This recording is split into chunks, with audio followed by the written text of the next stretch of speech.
Hey there, my name is Sam Frangione. Thank you so much for joining us here online today. I'm our middle school director here at our Lake Orion campus, and we have a super special day planned. Before we go any further, I want to say thank you on this Memorial Day weekend as we look back on lives and people who have sacrificed and made the ultimate sacrifice for us, for our country, so that we can have so many of the freedoms that we have and that we can enjoy today. So if you have a family member or friend, we think of them, we thank them for what they have done. And we have a special day planned today as we enter into week 3 of our Go series. So this series, this whole time, we've been looking at what it looks like, what it means to plant or start a church, but also what it means and what it looks like for us as individuals to go with our lives, to go and make disciples as Jesus commands us to do. And today we have a special treat.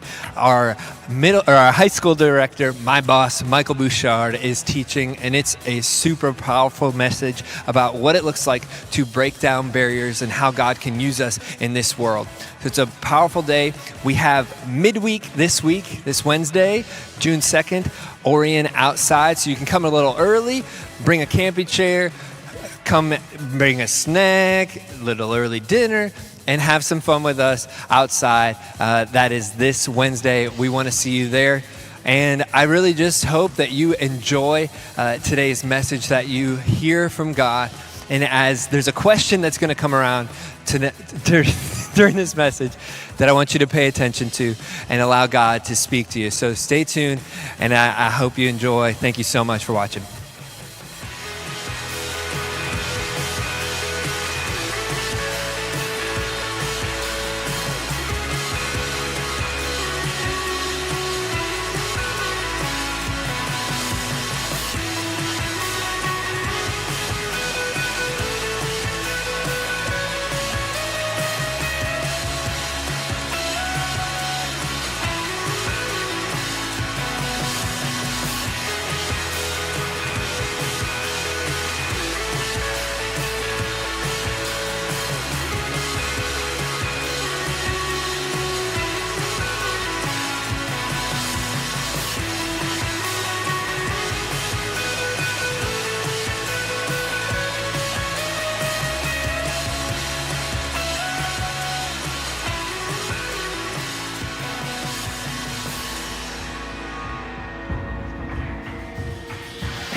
Wherever you are, wherever you wanna go, I'll follow you.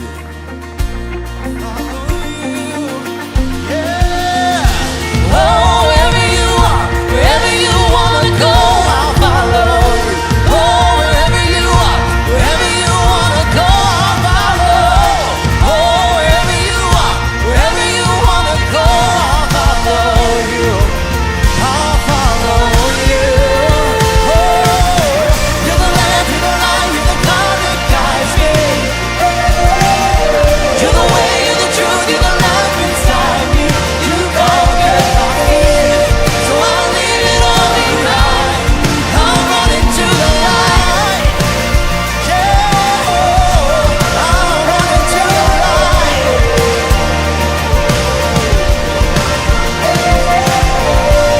Yeah, I'll leave it all behind. I'll run into the light.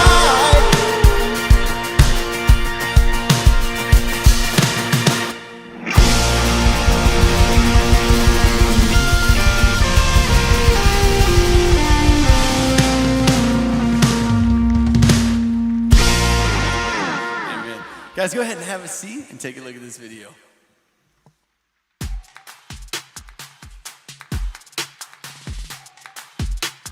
Hey there, and welcome to Kensington. We're so glad you're here with us today, whether that's in person at one of our 6 campuses or streaming online. If we haven't met yet, and I hope we have, my name is Susan Walsh, and I'm the campus director at our Orion campus. One thing I love about my job is being part of a team of people who are passionate about Jesus and loving their neighbor.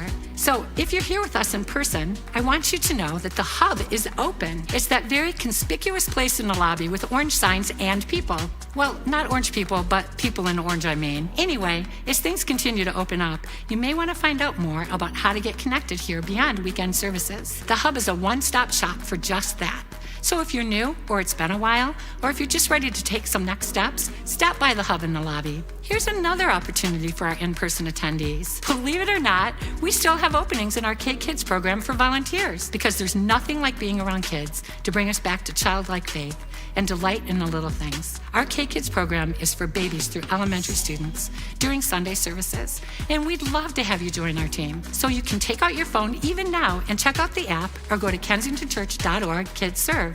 And I won't be offended if you're looking at your phone while I'm talking. And while you're on your phone or tablet or personal computer, remember that we're social. So engage with us daily on Facebook or Instagram. It's a great way to stay in the know and to engage with the community throughout the week. On Facebook, like and follow our Central Kensington page, as well as your campus-specific group. We'll get right back to this incredible Go series in just a moment. We're in week 3 already, and I've enjoyed every moment. It's giving us such a fresh vision about God and our purpose on this planet. I wanted to point out that tomorrow is a holiday. It's Memorial Day, and I'm sure most of us have plans to enjoy the day with family and friends, but let's remember the men and women who have made the ultimate sacrifice for their country and our freedoms. Thanks so much for joining us today.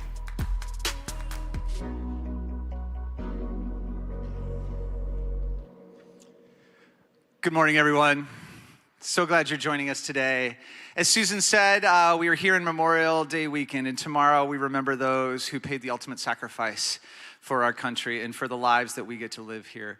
And we just sincerely, honorably want to just thank them for what they've done. And also to you, if you have a family member or you have a close friend who sacrificed their life for this country, we want to say thank you to them and to you as well. We wouldn't be able to live the lives we live. We may very well not be able to worship in the manner we do without their sacrifice, and it is so much appreciated. My name is Ryan Morrill, and I'm part of our staff here, and again, thrilled that you're with us. One of the other things that Susan talked about in the video was an opportunity to impact the next generation. I work closely with our kids team back there every single Sunday morning, working with future lives and teaching children about what it means to follow Jesus. And I personally believe there is no better thing to do with your life than to impact this next generation coming, because they truly are the hope and the future. And so just want to invite you into that. If you want to impact your life, but even more so impact your life, because when I work with children, when I work with teenagers, I know I'm making a little impact with them, but I also know what it's meaning for my life. And I actually think it's far greater for what it has taught me. So I want to invite you into that. As Susan said, you can text kensingtonchurch.org/serve. There's also kensingtonchurch.org/kkidsserve if you want to go straight to the page. And if that's too much, just stop by the Kids Welcome Center desk after the service. We would love to talk to you. Today, on your way in, you are handed this brochure and or pamphlet, whatever you want to call it. And this is something that we're really excited about, that we've talked about the last few weeks, and we're going to be talking about the next several weeks as well. And it's our new initiative here at Kensington Church through TTI, the Second Timothy Initiative. And what it is, it's about church planting, which is so close. Actually, it's probably the heartbeat of what Kensington is about. And it's taking place in North India. This is our new church partner. And right now, we are going to watch a video about a woman named Indriana, who is having incredible impact there at making disciples, much of because she is part of a church planting network. And we want to come alongside her and hundreds and thousands of others to continue to impact the people of North India. So check this video out, and I'll be back up after that to share a little more.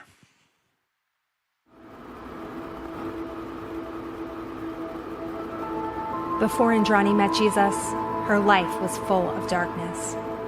The deaths of her husband and father drove her to an obsession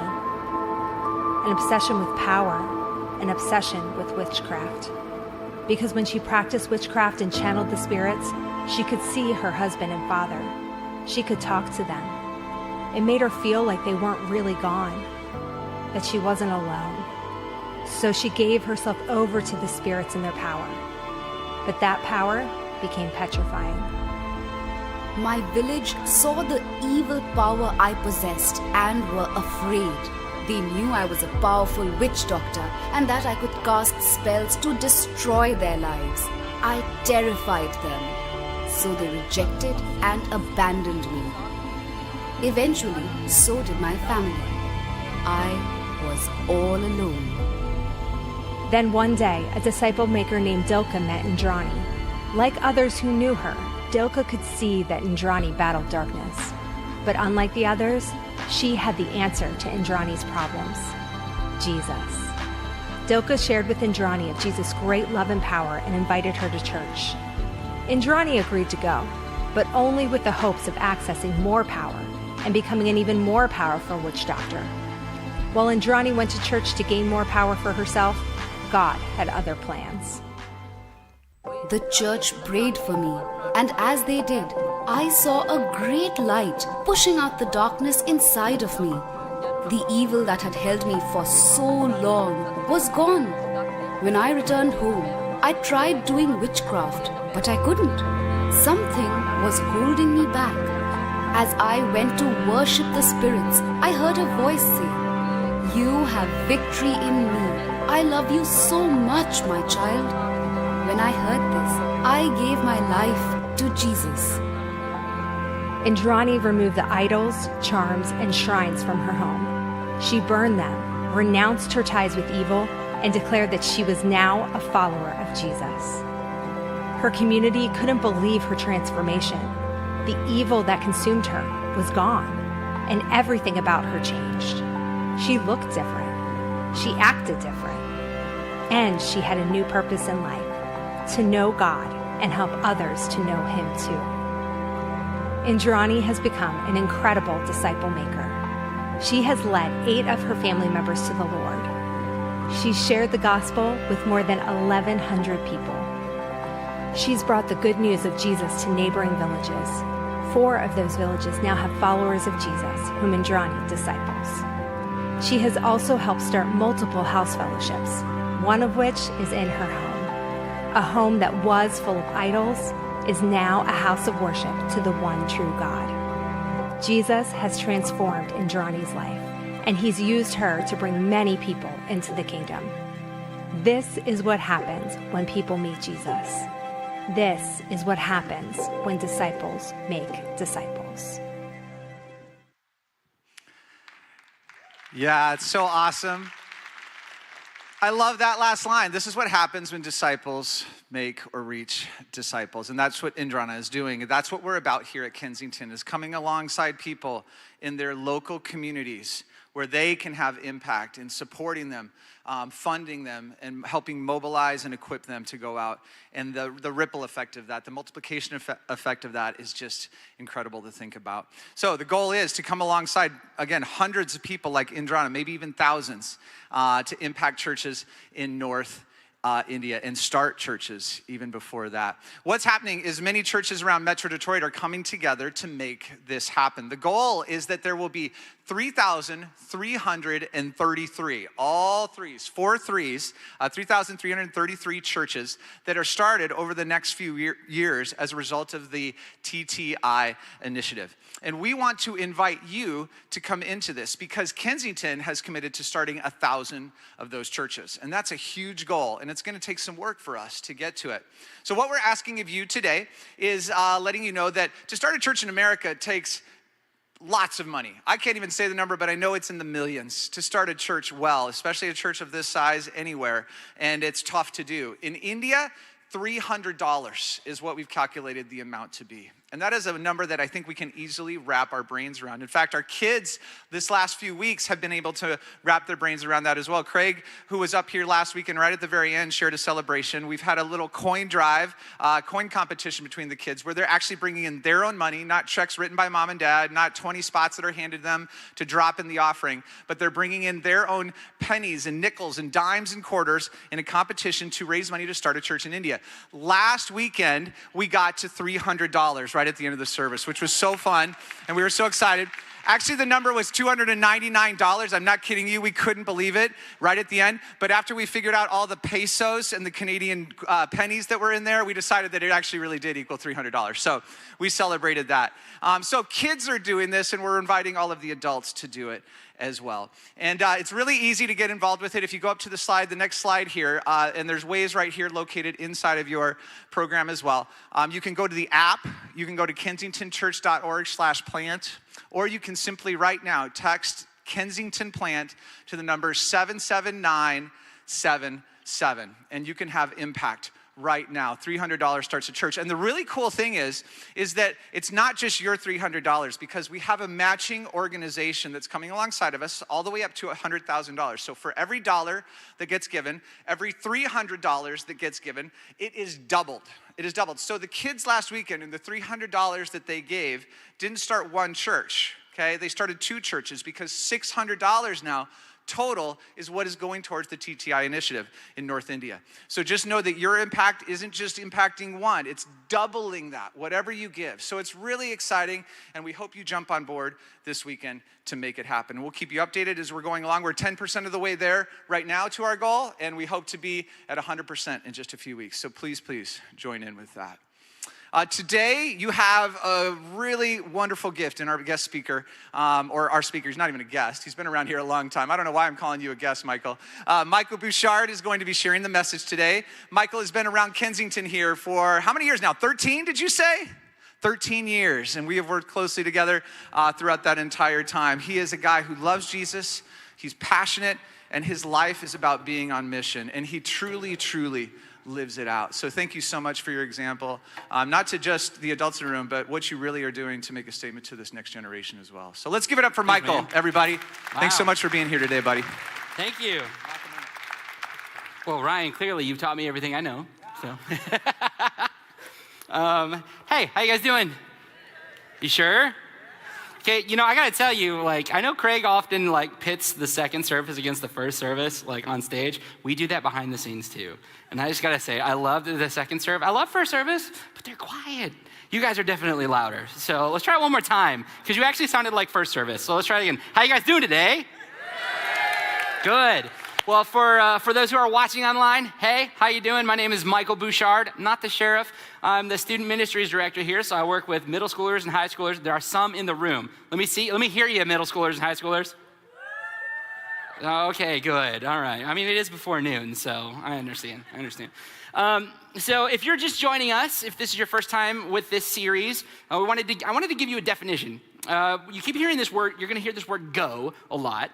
And I just wanted to let you know what that means. So when we talk about go, we are referring to a teaching from Jesus, one of his final commandments to us, one of the final things he said to go into all the nations. He talked to all of his disciples and basically everyone who followed him. He said, go out into the world around you, teach them the things that I've taught you, love the way that I love. Like, that's it. So whenever you hear go, that's what I'm talking about, okay?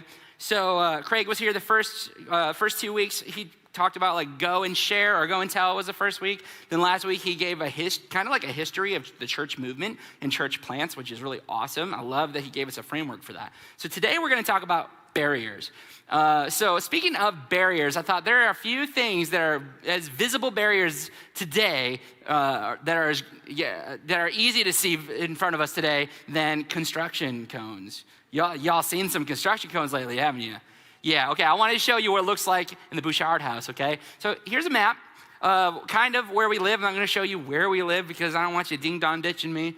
So Sashabaw Road, Baldwin Road, we live kind of in that area between that, around Clarkston, so in the yellow space.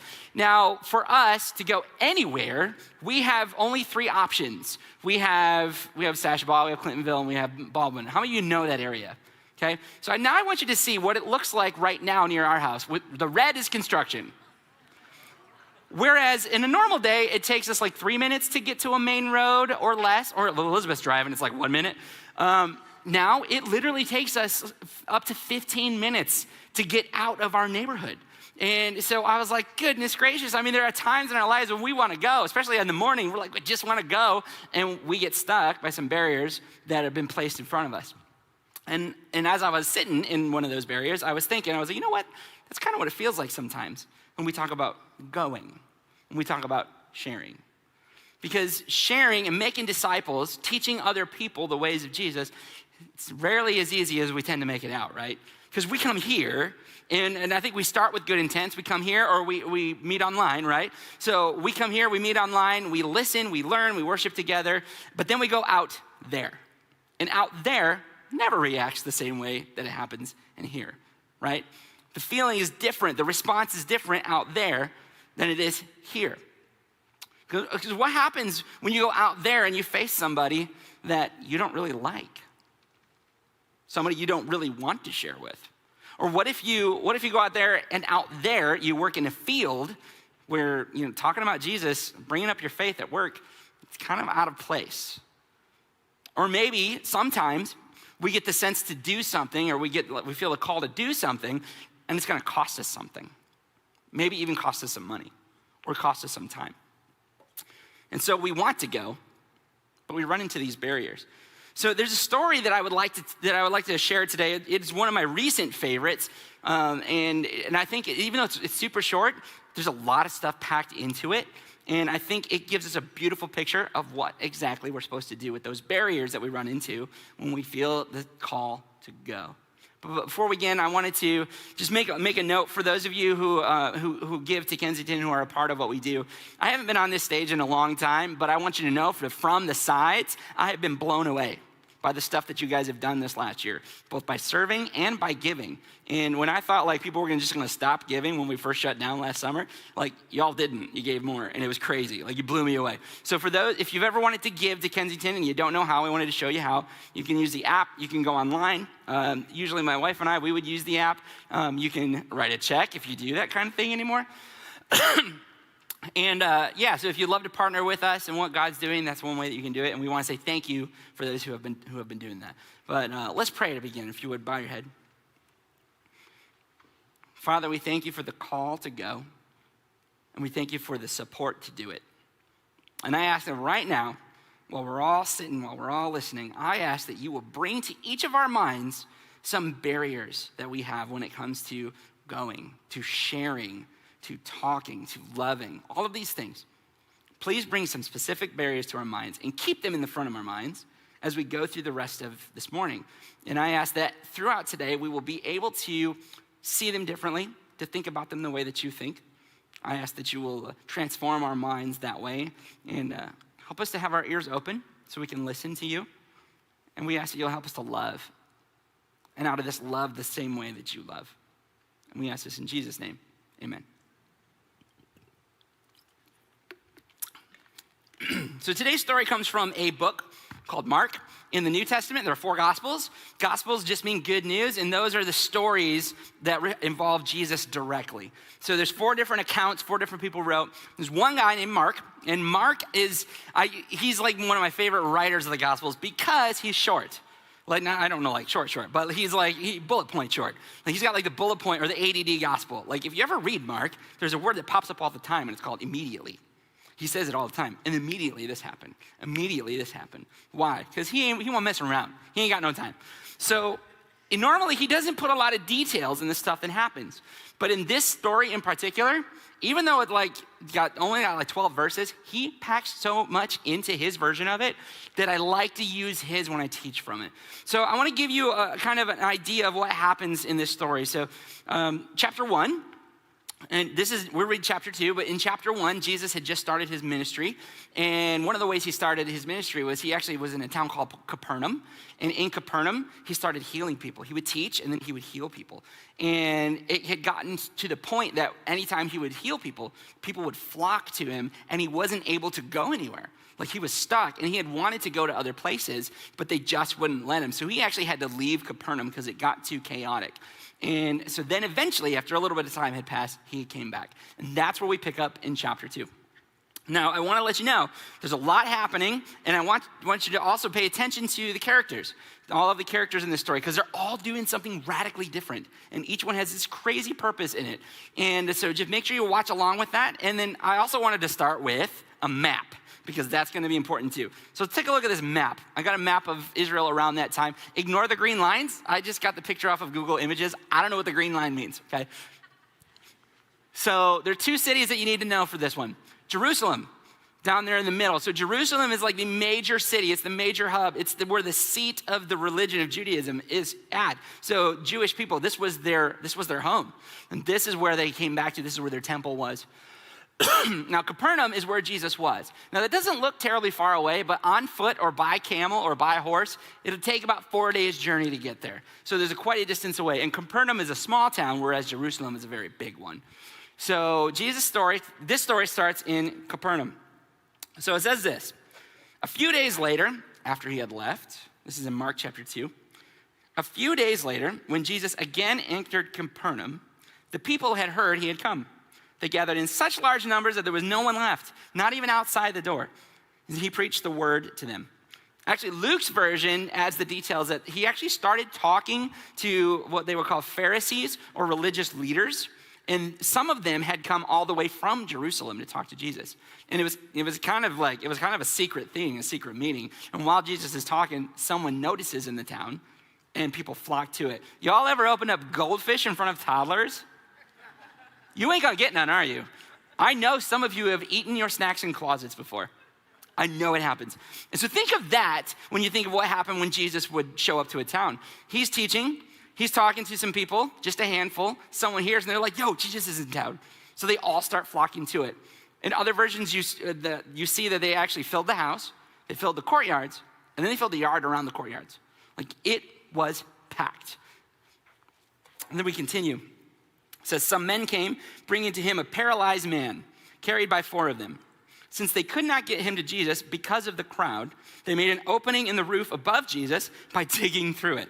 And then they lowered the mat the man was lying on. Now, sometimes I read these stories so much, like I've heard them a lot through my life. I don't want you to think like, oh, I'll study all the time. I'm just telling you, I've heard this story all throughout my life. And sometimes I forget how weird they are.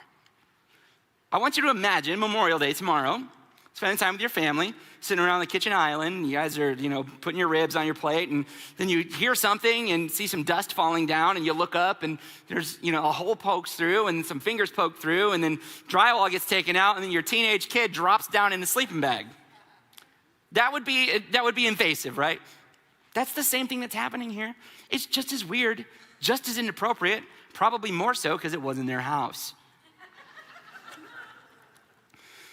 So Jesus, when he saw the man, it continues here. It says, Jesus, when he saw their faith. Whoa. We saw whose faith? Their faith.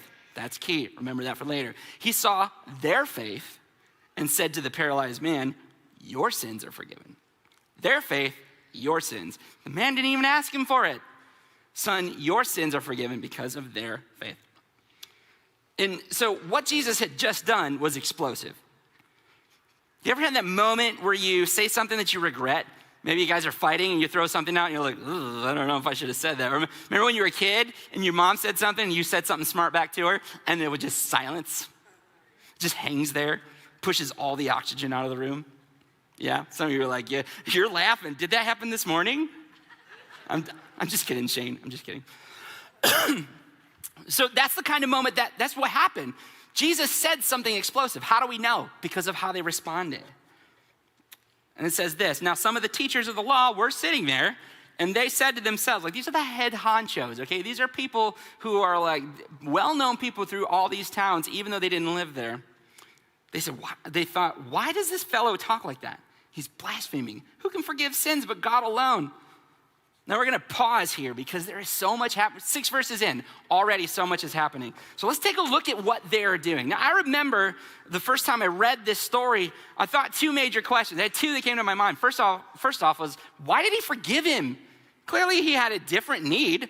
They didn't drop him down the hole for that. And his response was to forgive him. Second of all, why were they mad? Why were they mad that he would do that? You know why? Because with that statement, Jesus was attacking their system. They didn't know who he was. They thought he was just a rabbi, just another teacher, and he was attacking their system. Because they knew a God who worked in a very specific way. God loves these people. God loves these people more than other people. And if you're gonna be forgiven, where do you gotta go? Where do you gotta go? The temple, which is in Jerusalem. That's where you go. That's where God meets you. That's where they have like the blood and the animals and the altars and all that stuff. That's where you go. That's where God meets you, and only God can forgive sins. Do you see what Jesus is doing here? That's why he started with that. Once in a while, I get a chance to sub in some of our local schools. I've seen I was actually at your school earlier this week, and he was, even though he's a teenager, he actually acknowledged me. That was amazing. I was really impressed. But sometimes I will choose to work with kindergartners, and I'll only do 1 day at a time. But I learned very quickly that if I don't start the day by letting them know things are going to be different, then all day long I will have kids coming up to me, 5-year-olds saying, Mrs. So-and-so doesn't do it that way. Mr. So-and-so doesn't do it that way. And they'll just go all day long. And they're not angry, they're not upset, but they're just letting me know. And if I don't want to have a whole day of that, then I have to start it by saying, hey, things are going to be different. Because whether we're kids or whether adults, we don't like our system shaken, especially if they're ones that make us feel comfortable, and definitely especially if they're religious ones. So you have Jesus, right? He's throwing bombs. Then you got the cranky church people. Then you've got the paralyzed man.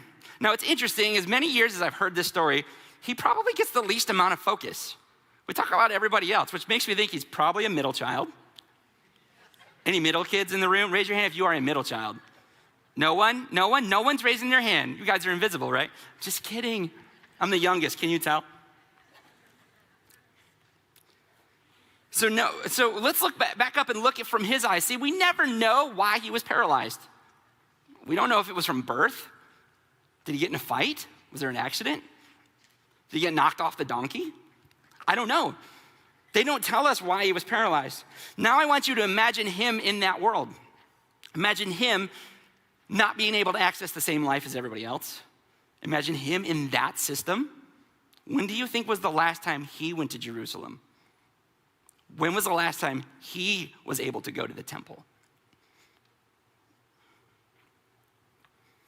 And I imagine his despair when they got there and realized they were too late. What if Jesus never comes back to this town? What if something happens to him? See, there were barriers every step of the way for this man. So then comes the good guys, right? And this is where it gets good, right? Then we got the 4 good guys, which there were actually more, but there were only 4 who took him up to the top. They carried the man to the house. They sacrificed their time. They risked failure. They didn't know what was going to happen. They climbed up onto the top because when they got there, they couldn't push in. And I imagine them being frustrated, but one of them had a brilliant idea. One of them got a little creative, and they're like, well, we could climb the roof. They climbed the roof. They dug a hole in a stranger's house and dropped him in. They're the heroes of the story, right? That's what that's sometimes how we teach that. And I got to tell you, like, I get nervous TPing someone's house, which we don't do that anymore because that's like throwing gold on their house now, right?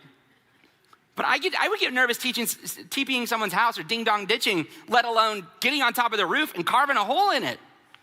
I can't see myself doing something like that. Why would they do that? Well, I think they had faith that Jesus could do something, could bring some good news to this man. They had hope that they would be able to help make that happen. And they had love for someone who is in need. And because of those things, they were motivated to get on that roof.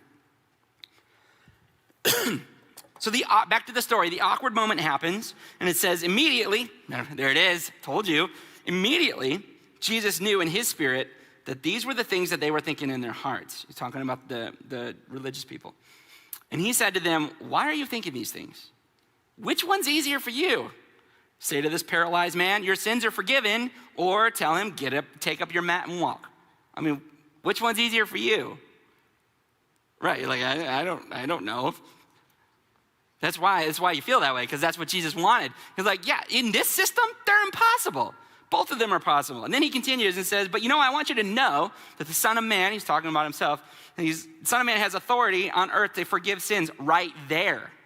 Not in the temple, right there. Not here, out there. Okay. Son of Man has authority to forgive sins. Oh no, what are you doing? I got some technology issues right now. No, reset. No, okay. All right. Okay. I don't know what this is doing. Save. Okay. Thank you for telling me that. All right, this is why we print them off too. Okay, so he says this, but I want you to know that the Son of Man has authority both on earth and heaven to forgive sins. So he said to the man, I tell you, get up, take up your mat and go home. So he got up, took up his mat and walked out in full view of everyone. This amazed everyone and praised God saying, we have never seen anything like this. So Jesus forgives the man. He sends a firing shot at the system, and then he offers hope to everybody, all in 12 verses. And I remember when I was growing up, I thought that was it. Some of you are thinking right now, great story. What does that have to do with me? I'm going to get to that. Because as I was growing up, I kind of figured like the whole point of the story was to know Jesus is powerful, and I got to bring my friends to church. But then a couple of months ago when I was reading this, I realized that I was missing someone. My entire life, there was someone in that story that I had never even paid attention to. So you got Jesus, right? Jesus offering forgiveness and love to someone who needed it. You have the person who was in desperate need. You had the cranky church people who were upset about sinners and systems. But then you had the four friends who knew the rules, but were like, you know what? Sorry about your roof, man, but my friend needs some help. Who were willing to tear through walls. That's it, right? No. There's one more. It's the crowd. Capernaum is a real place. I've actually had the privilege to go there. I've been to Israel twice, and one of those times I got to see it. I did take a really fuzzy picture from when I was there on a really old smartphone, and that's one of the ruins that were there. Now, here's an aerial shot of Capernaum as it stands today. There's some new buildings and some old ruins. And Capernaum itself is only 13 acres around there, roughly, and they guess that around that time, there were probably about 1,500 people that were in that town. That is less than the space and also less than the population of just the village of Lake Orion. Anybody in the room who's from the village of Lake Orion or like lives in the village right now, somewhere in there? No? Okay, how about Orion Township, like the greater Orion Township? Yeah? Okay, so those who are in Orion Township, I got a question. What's the name of the homeless man that's always sitting on the bench in downtown? What's his name? Bruce. Yeah, when I moved here to Lake Orion like 13 years ago, there were 4 things that I learned immediately. Number 1, the whole world pronounces Orion wrong. You're the only ones that got it right. Number 2, dragons apparently don't live in caves, they live on lakes, right? Okay. And number 3, if you go any slower than 65 on M24, you might as well just not drive. And then the last thing is that there's a homeless man, and immediately one of the first things people told me was, his name is Bruce. It's a small town. Some of you don't even live in. How many of you don't live in Lake Orion and you knew about Bruce? You see where you know where I'm going?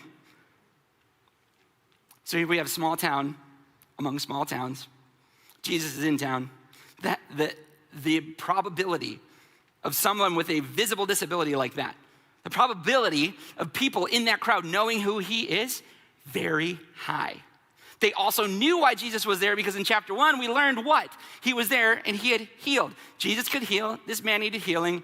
Yet when they came to take him in to see Jesus, what did Mark, and actually Luke said this too, what did they give as the reason they couldn't see Jesus? Because of the crowd. They showed up. The people knew, and no one looked. They knew his need, and they turned away and huddled in closer. Like I said, barriers every step of the way. He had his condition, he had the system, he had the roof and the walls, and he had the crowd. And you know what? Only one of those barriers didn't get broken. Which one was it? The crowd. The only time the crowd moved was when everything was all done. Everything already happened. The miracle already happened. The great story already happened. That was when the crowd dispersed. So we have these characters. We have Jesus, who's healing people. We have the man who's in need. We have the 4 creative people who are fighting for their friend. We have the religious, cranky people. And then you've got the crowd who's in action, stood in the way of everything. Now, I would love to tell you that I am somebody who is like those 4 men. I would love to tell you I'm like that all the time. I would love to tell you that when there are needs, I go. But if I am honest with you, whether you're in the room or online, if I'm honest with you, I, most often, am like the crowd. I see needs. I see people that need. I see people in my life, people in my family, people at schools, people in our community, people across the world. And I turn in. I huddle in. I don't hop on the roof.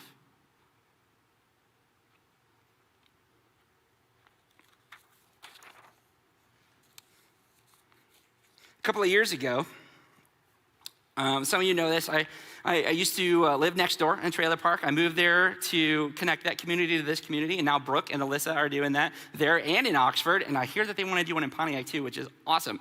That's like expanding, which is cool. But when I first moved in there, that was my whole goal. And I had some friends who told me I probably shouldn't go because it was pretty rough at that time. It's changed since then, but it was really rough, had a lot of crime. And I was like, no, it'll be fine. And I moved in and I met my neighbors, and the first thing I realized is they were actually the drug runners of the neighborhood. They were, and actually there were some gang members who were known gang members in that house. And there was one kid, it was the youngest kid in that house, and he had a really bad attitude. And we would do tutoring in our house after, like on Tuesdays after school. So people from here, from Kensington, would come over and they would tutor these kids and help them with their homework.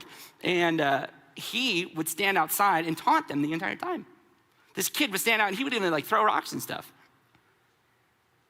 He was a barrier. And what it ended up doing to me is it made me start to build a barrier in my own self. To the point where I had actually got to talk with one of his teachers at school because of my connections with the school. And she was like, hey, if there's anything you can do to help him, please let me know. If there's anything I can do to help you help him, let me know. And I remember going home after talking to her and I was like, I don't want to do that. I didn't. I'm not joking. I did not want to do it. And I was in there, that was the whole reason I was in there. So you might be someone who's a wall breaker, but I want to take a moment for those of us for those of you who are a little like me, like sometimes you face those moments where you know you want to, but you just don't. You know you should, you know you could, but you just won't. Because I do that too, and I want you to know, I don't want you to feel guilty. As I was putting this together, I was like, gosh, I just hope no one feels guilty. I don't want you to feel guilty, I want you to feel free. Because I think you want to, and I think I want to, and I just don't know. Maybe I just don't know that it's actually supposed to be me. Or maybe you just don't know that it could be you. Or maybe sometimes our fear gets in the way. Maybe even our fear leads us to not like a certain person or like a certain group of people because of who they are or what they believe. And so what happens is instead of tearing down walls, we become one. I become one. And I think there's all sorts of reasons, tons of reasons why we do this. I mean, sometimes we build a wall because we don't like someone. And usually if we don't like someone, it's for good reason, right? And maybe you don't like maybe there's a person in your life that just gets under your skin and you don't really want to help them. Or maybe there's a group of people that really just bug you and you just want them, you're like, man, you know what? They make bad decisions. They need to be left on their own, like people who live here.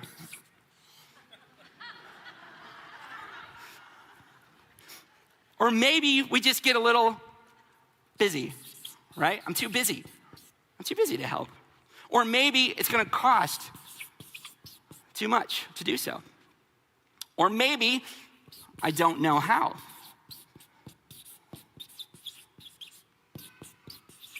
Or maybe someone's hurt us before.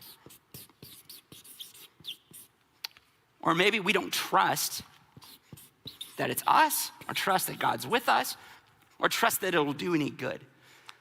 But whatever the reason, we build walls. We become a wall. But I have good news for us, because I believe that, and I know that it is a very short distance between the crowd and the roof. Very short distance. And I think we can get up there. We can climb that roof. And I think there's one question that will allow us to be able to do that. And we're gonna watch a story of somebody that I've actually never met him, even though he's been at Kensington for a while. He lives in New York City. Some of you guys know him, Craig Mays. So he was out there. So while I've been here, he was mostly in New York City, but he came back. He's at the Clinton Township campus. And but I have high respect for this man, especially because of his stories. And in this story, I want you to pay attention to a couple things. Pay attention to the wall that gets built, to the barrier that gets built up, but also pay attention to the question that he asks that helps him climb on to the roof. Let's watch this.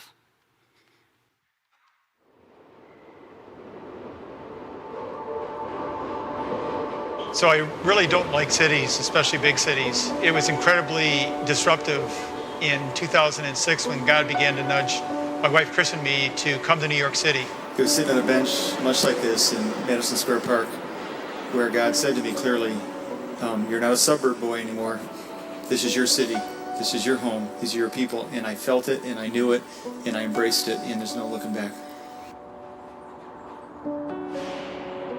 In fact, when I thought of cities, I thought about all the things that probably many of you think of. I thought about crime and danger. It just wasn't attractive to me. Yet God clearly called us to come. It was quite an adjustment for me. And actually, for the first few years, I hated it.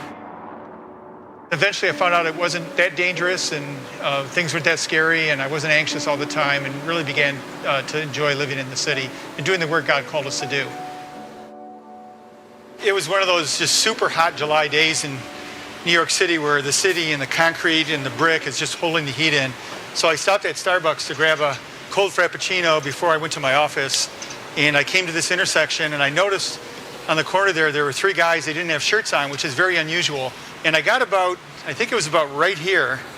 And I felt some arms come around me from behind. And because I know a lot of people in this area, I thought it was probably some friend goofing off. And then I felt the hand go down to my back pocket where my wallet was, and I realized, oh my gosh, I'm getting mugged. And so right here I pivoted, just instinct, pivoted against the building, trapped my hand with my wallet right here, and he's trying to pull me away. He's reaching, trying to get my wallet. He's saying things like, old man, just give us your wallet, old man, stop fighting us. He's roughing me up against the wall. I noticed people are walking by and no one's paying any attention. The only thing I noticed was my cold Frappuccino spilled on the sidewalk. I was frustrated, I think, more about that than anything in the moment. And then finally the other two guys jump in, and so they push me, and one guy starts pounding me on the arm, one guy starts punching me in the gut, and I had this sense of this cannot be happening to me. Kind of blurred almost in the background. I could see people walking by, people across the street. No one was helping me, and there's this moment of just almost desperation, like what's gonna happen, how's this gonna turn out?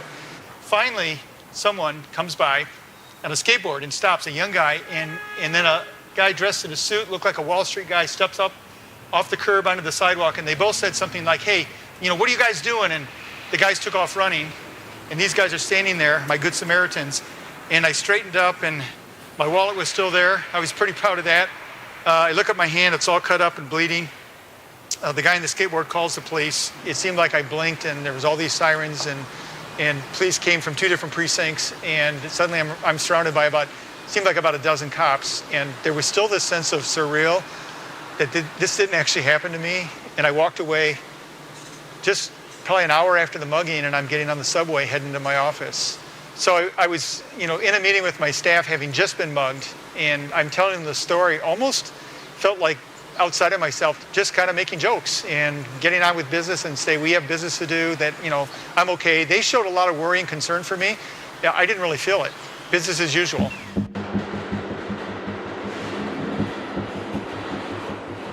And then for some reason, about a week later, I started feeling anxious about it. And then I remember having dreams about it. Really, night after night, I was having dreams where I was back there again and people were beating on me. And it began to change how I was in the city. I began to become very aware of who was around me.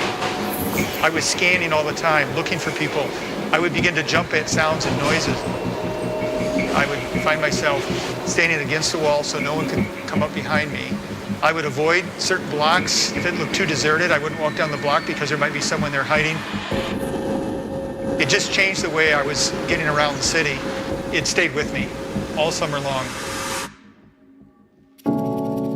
I really began to feel like I can't live this way. It's harder for me to do my work this way. I've got to do something with it. So I was trying to process it. I was talking to friends about it. I even actually talked to a counselor. I was encouraged to talk to a counselor about it, so I did that. But it just persists. And so I decided in early September that I was going to share this in a devotion with the staff.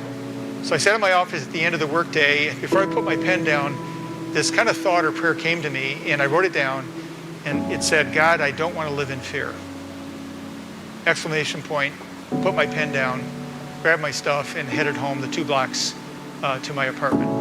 I've probably done this hundreds of times, but at this season, because of the mugging, it was not really just an easy walk home, because I found that I was hyper vigilant, really paying attention to what was going on around me, scanning all the time.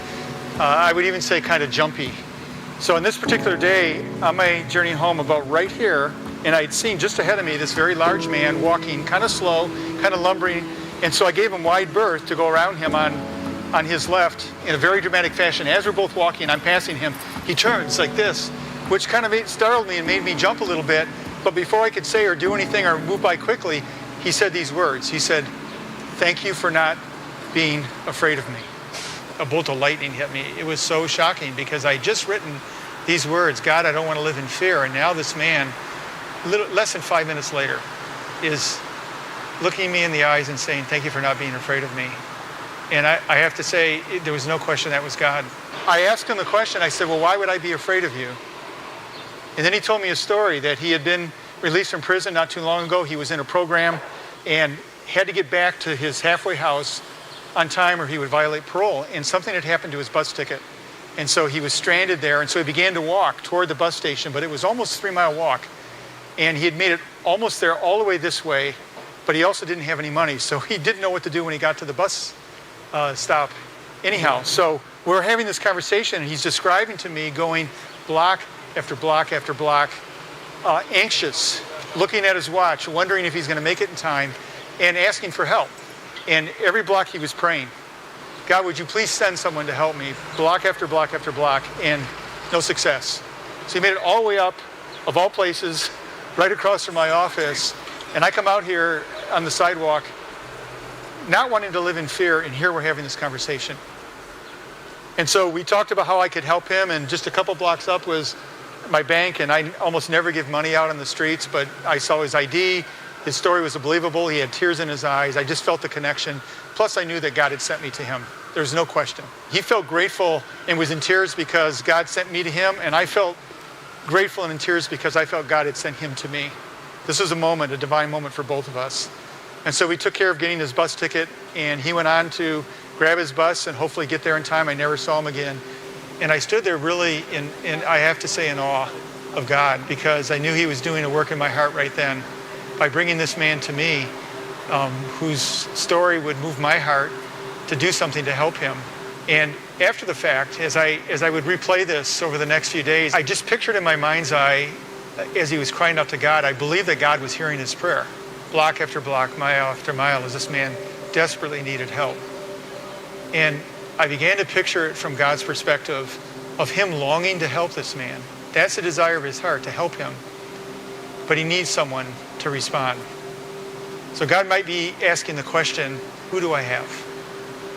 Who do I have that will listen to me? Who that I have who is not living in fear? Who do I have that will provide help for this man? Because God is not going to drop a bus ticket down on the streets. He's not going to drop a $20 bill. He needs someone, some person, some man, some woman to respond to this man's cry for help. So as time has gone by from this experience, it's really become for me a paradigm of how God works in the world. At this very moment today, there are people all over the globe, all over the planet Earth, all over our cities who are crying out to God for help, who are looking for answers to prayer. And God hears every single one of those. And the challenge for those of us who are following Jesus and want to build and grow his kingdom is when God is looking for someone, when he's asking the question, who do I have? Will he look at us and say, oh good, I've got him, I've got her, because they are going to respond. They are going to be the answer to this prayer. That's a way that I want to live. That's a way that I want for you to live. That you are living your life, eyes open, ears open, ready to respond to God. When someone is asking God for help, God sees you, he sees me, and he says, oh great, they are going to respond. They are going to be the answer to this prayer.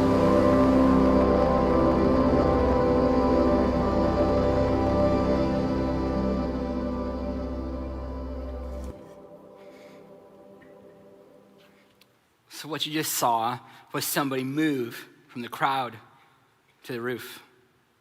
Did you see it? Did you see the process that it went through? Did you see how someone had hurt him? And that led him to do what? To build another brick of not trusting in other people, not trusting that God could do something, which even led him in some sense to not like someone or not like some people. And because of something that had happened to him, built up a wall, built up a barrier, and became one. But one question that got him from the crowd to the roof was what? What was the question? Say it. What was it? Do you know? It's God's question. It's this. God's question to us is this. Who do I have? Who do I have? We actually have these bracelets. We're going to have you guys, before you leave, we're giving these out. We'd love you to take one and wear that through the week because God is asking this question in every situation. Who do I have? And I love that question because as I think through it, I can picture God looking out over all of our circumstances, looking out over all of our situations that we find ourselves, and he's like, wait, who do I have? Who do I have at that place? Who do I have there? Oh, Chrissy, she works on that unit, right? Or Matt, he works at that business, right? I have him there. Or maybe like, who do I have at that school? Who's at Lake Orion High School? DJ is, right? I got DJ there. He can do something for me. He can show people what I'm like. Or what about that? Who lives in that neighborhood? Oh, Denvernos do, right? I got them, and I can see God doing that and say, well, I got them. Yeah, there's some serious issues, but I got them. I've got him. I've got her. See, who does he have? He has you. He has me. He has us. We are who God has. We are who God aims to send out and go and to bring love into our communities, even when it's uncomfortable for us to, even when it's difficult for us to. See, our world is full of hurt. You know this. You're surrounded by people who are hurting. You even hurt yourself sometimes, don't you? Yeah, we all do. We know what hurt is, and we are surrounded by brokenness, and God is saying, you're following me. You know me. I've got love. You can give love. See, those of us who follow Jesus, we know what love and forgiveness look like, and we know that it doesn't have to happen in here. Where does it happen? Out there. And he calls us to be ones to go out there. Actually, I say it this way, like we were not meant to be walls. We were meant to break walls. People who follow Christ, people who know what love is, we are not meant to be walls. I think this is why some of the younger generation struggle with the church right now. Because sometimes they look at us and they're like, just a bunch of walls. God loves these people, or God accepts these people, but maybe not these. And see what he's calling us to do. And that's why I love working with the younger generation, because they're going to do it. I've seen them. They do it all the time. God is sending us to go. And another way of saying this is this. John, one of the disciples of Jesus, who was probably in the room when this happened, when this story happened, he said it this way. He said, and some of you might know this one, we love, why? Why do we love? We love because he first loved us. Another way to say this is to go is to love. And to love is to go, and we go because we are loved. Love sacrifices. That's what it does. But it's also creative. Love will do anything it takes, even if it's as awkward as dying on a cross and humiliating. Even if it's just as strange as climbing onto a roof and digging through a ceiling. See, we are called to be the people who see the hurt among us and bring healing, to see the walls around us and to tear them down. So how do you get from the crowd to the roof? Here's a statement for you. Okay, ready? First of all, say me. That's it, say me. God's asking, who do I have? Say me. And then love creatively. So back to that story in the trailer park when I had that neighbor nearby. One of the first Christmases that I was there, I was still working in the kids program, and we got a lot of Christmas services, right? And they usually do kid stuff. So I went to my family's earlier in the day to do Christmas, and we traded gifts, and then I came back home and let my dog out, and then I came here to the church. And I would usually just walk because it was quicker than going around all the U-turns. So I walked to the church, and I was at the church all day. I come back home, and I come home and realize like my door of my car is slightly open. Now it had a lock issue, so anytime it got cold, sometimes it would stick. So if you pulled hard enough, the door would open. So I saw that my door was open and I looked inside, and my family had bought me a game for Christmas. And it was pretty expensive, and it was pretty techy, and it was missing. It had been sitting on my chair, or sitting on the back seat, and it was gone. And I see little footprints going over to the next door. And I was like, I was at church. I was doing the Lord's work. And he stole my stuff. And my first thought was, I'm not going to say anything. You know what? Whatever. It's not worth it. Well, but then I flipped to the other side and I was like, you know what? I am going to say something. I'm going to go over there and I'm going to tell him off for what he did. And I was like, they scare me though. Well. So then I was like, okay, you know what? I'm here to help. Why am I complaining? How about, okay, fine. God, what do you want me to do? Now, sometimes I ask that. When I really want to, I don't always hear something. But when I don't want to hear something, that's usually when I hear it the most. And I'm like, God, what should I do? And I heard, I had this thought, go buy him batteries. Because it took unique batteries. It took C batteries. Most people don't have those. It took a lot of them. You need like 8.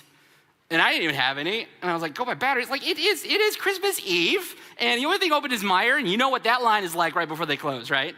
Yeah, I was like, no. Okay, fine. So I drove to Meijer, got a bunch of C batteries, brought him back home, knocked on his door. He opened the door. He looked at me, gave me kind of like this, this little grunty look, and then I handed him batteries, and his eyes got wide. And I said, enjoy the game. Merry Christmas. And I went home. After break, the next time we had tutoring, he was at my house. Every week since then, he was at my house until they eventually got kicked out of the park and had to leave. Love takes creativity. It takes us being willing to say, me. So what if the next time a difficult situation arises? What if all of us, when God asked, who do I have? We said me, we picked up a hammer and we jumped on a roof. Like, think about this. Like, really. Now, by the way, that's why you're getting these bracelets, because we want you to take one, and the next time you go into your office, you've got this on you, and you remember, oh, yeah, things are crazy right now. Oh, I'm here, right? What if the next time you saw that disruptive that coworker who you know is hurting, that's why she's acting out that way, what if instead of joining everyone else complaining or being silent about it, what if you walked up to that situation, took your hammer of love and grace and mercy, and you walked up and you're like, not today. What if you walked into your crazy family or in-law situation, the ones that really don't like you, and make sure that they show it to you? And what if instead of complaining about them, what if you found a way to serve them and do something for the person who cannot stand you? What if the next time your school superintendent makes a decision that you don't like, instead of getting on Facebook and complaining about him, You find a way to reach out to them, see what they need, and you meet that need of someone you disagree with. What if you finally listen to that prompting to start that nonprofit organization that you have always wanted to and you knew could be a great thing? What if you went to the community and the group of people that make you uncomfortable and you went to them and you embraced them and you showed them what love looks like by being with them? What if you helped start a church in a part of India, in northern India, where churches aren't allowed? What if we took, and instead of being barriers for the world around us, we chose to be love and tear the walls down?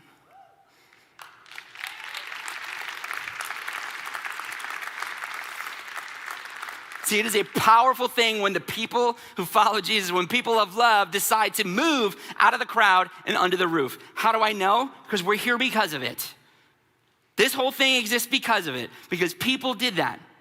So may we be people who say, me, and love creatively. May we be people who shared the hope of Jesus, who didn't wait for people to come into the temple, come here. What if we went out there? Even to the people in places that we don't want to. May we be people who choose to tear through walls instead of build them. May we be people who shout, me. May we, you and I, be people who choose to go.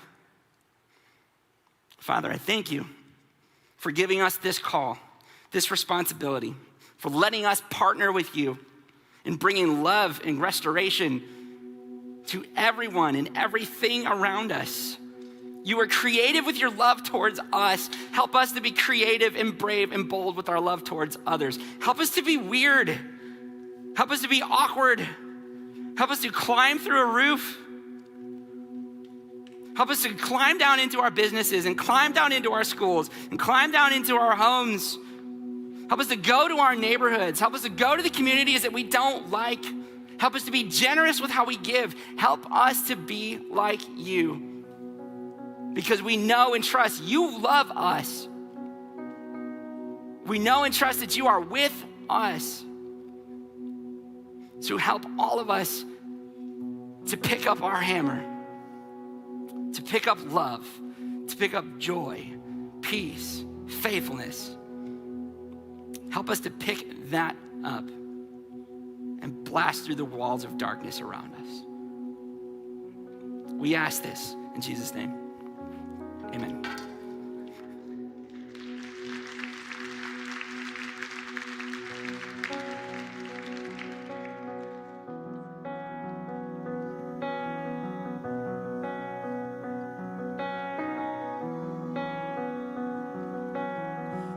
Love with no reservation. You're not looking for perfection. And there's no need in me pretending. I'll give you everything. I'll give you everything. You deserve my full attention. Nothing less than my devotion. Oh, speak to me and I will listen. I'll give you everything. I'll give you everything. Oh, oh, oh, you can have my heart. You can have my heart. Oh,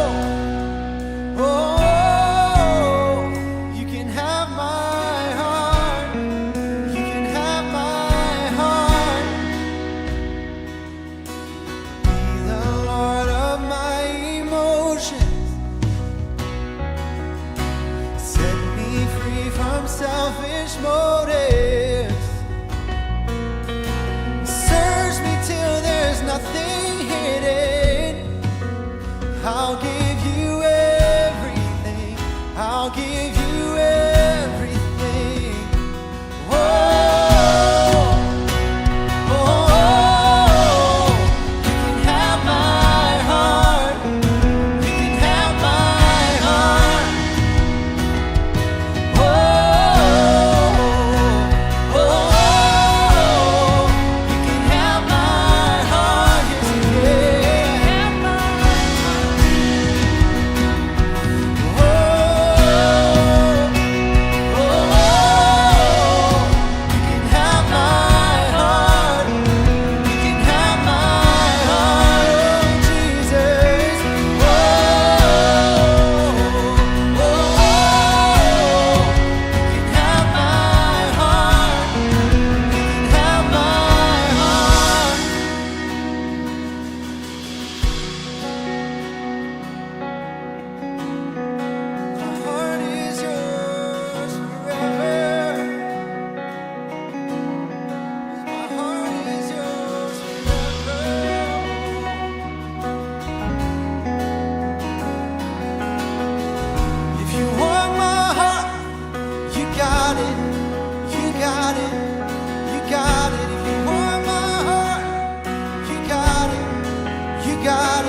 is yours.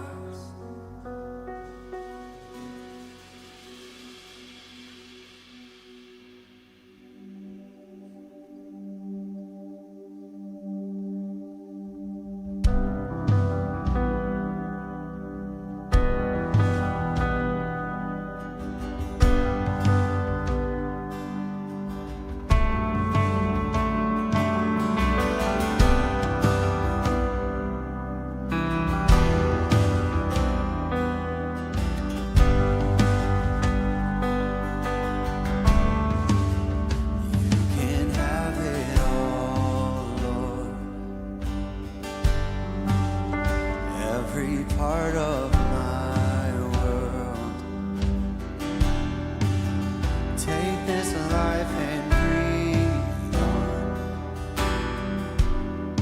this heart that is now yours.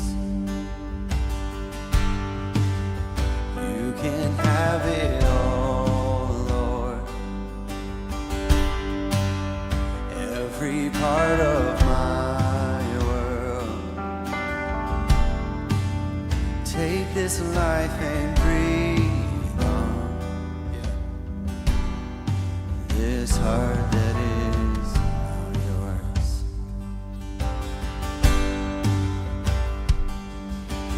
Oh, the joy I found surrendering my crowns at the feet of the King who surrendered everything. Oh, the peace that comes when I'm broken and undone by your unfailing grace. I can lift my voice and say that you can have it all, Lord. Every part of my world. Take this life and breathe on this heart that is now yours. You can have it all.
Yes, take this life and breathe on this heart that is now yours.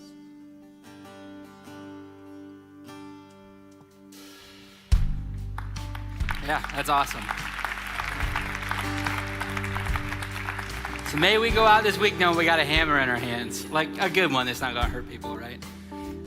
We're so glad you came here today. I'm so happy to see you guys. I haven't seen some of you in forever.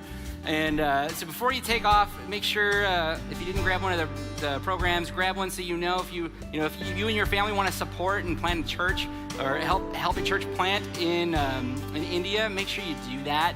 Grab one of those. Grab a bracelet on your way out so you can take that with you and answer that question. Who do I have? And next week, we got Craig's coming back to finish out the series of Go. And also, this Wednesday is midweek. And we want to let you know, midweeks are going to be outside for the rest of the summer. They're also not going to be online, okay? So they're not going to be streaming, but they're going to be outside here during the summer. We would love to have you join us. Have a fantastic Memorial Day tomorrow. Enjoy your ribs.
day.